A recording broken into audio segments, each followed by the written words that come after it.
Hello everybody, now we start our online excursion in our blossoming and noble Bukhara. Now we are staying on one of the main sightseeings of our city. It is Poi-Kalyan ensemble. The ensemble Poi-Kalyan consists of Mosque Kalyan, Minaret Kalyan and Madrasa Mir Arab. The complex was built in the period from 12th to 16th centuries and it is one of the most outstanding ensembles of Bukhara. The mosque was originally built in the 12th century from wood by the order of the ruler of Bukhara, Arslan Khan, from the Karahanid dynasty. The mosque was biggest in Central Asia till 15th century and even nowadays it is one of the biggest functioning mosques in Uzbekistan. The capacity of mosque is about 12,000 people. During the Mongol invasion, under the leadership of Genghis Khan, the mosque was burned, but in the 14th-15th centuries, the mosque was restored from fired bricks. The size of mosque is 130 to 80 meters and it is open type Friday mosque with galleries on two sides, consisting of 288 pillars, on which there are 208 domes, to create a specific climate and acoustic effect.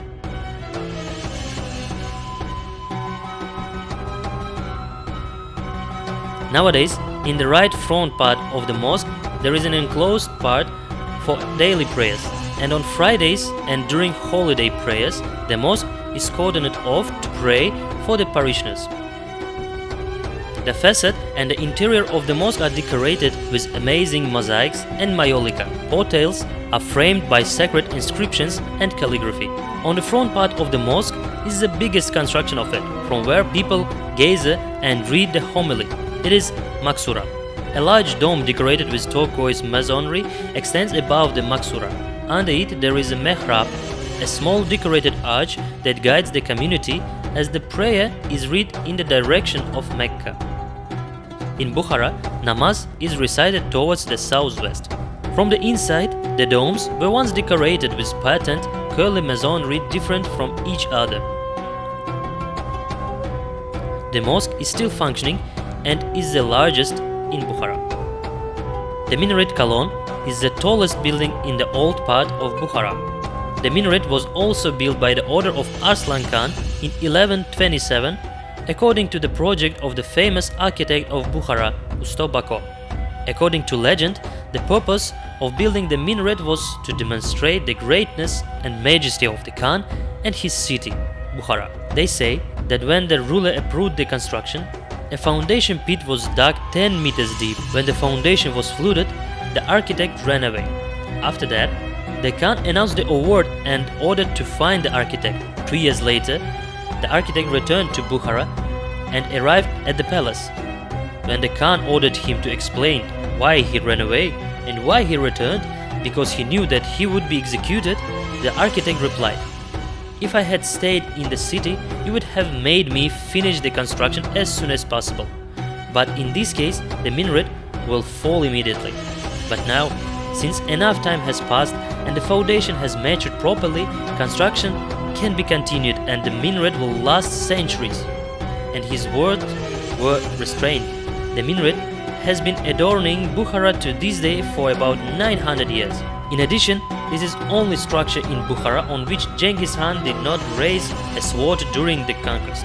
They say that when Genghis Khan arrived in Bukhara and visited the square, all his subordinates and soldiers bowed. When the great Khan looked at the top of the minaret, his headdress fell. He had to get down from his horse and kneel to raise his headdress. Genghis Khan considered this as a sign that the minaret made him bow and therefore this structure was preserved. In the old days, the minaret was used for three purposes.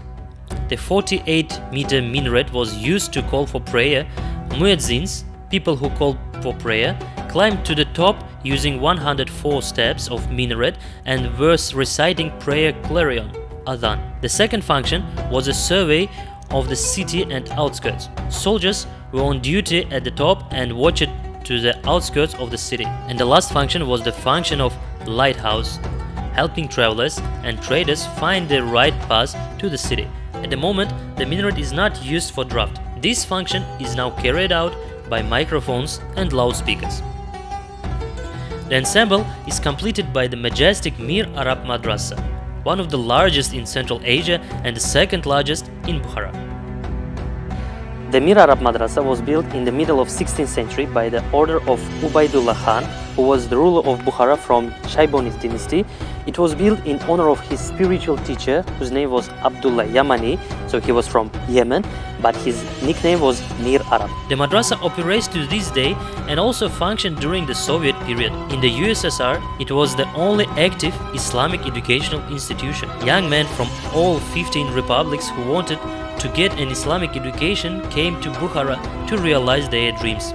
More gifted students were sent to Cairo or to Tehran to continue their studies and obtain higher education. Nowadays, there is also the highest male madrasa Mir Arab in Bukhara, opened at the initiative of the current president Shavkat Mirziyoyev. Education in the madrasa lasts 4 years, and in addition to the religious sciences, all secular sciences are also taught over here. The facade of the madrasa is decorated with mosaics and maiolica in the Bukhara style of that era, with the influence of elements of architecture of the Timurid epoch. The inner corridor separates the main courtyard from the street and leads in 2 directions: the mosque and the mausoleum in which Mir Arab himself was buried and his apprentice at his feet. It means Ubaidullah Khan himself. The madrasa consists of 114 rooms, which is equal to the number of surahs, means chapters, in Holy Quran. At the moment, all the conditions are created for students: electricity, water, kitchens, heating, internet, and much more. Madrasa is rightfully considered as one of the most prestigious in the world, since it has been functioning almost continuously since the 16th century. Today, in noble Bukhara, in addition to the 2 male ones, there is also a female madrasa where girls can freely get an Islamic education and study aspects of Islam and the Arabic language. Dear friends, our online tour of the Poi-Kalyan complex has come to an end. Hope you enjoyed watching and look forward to new releases.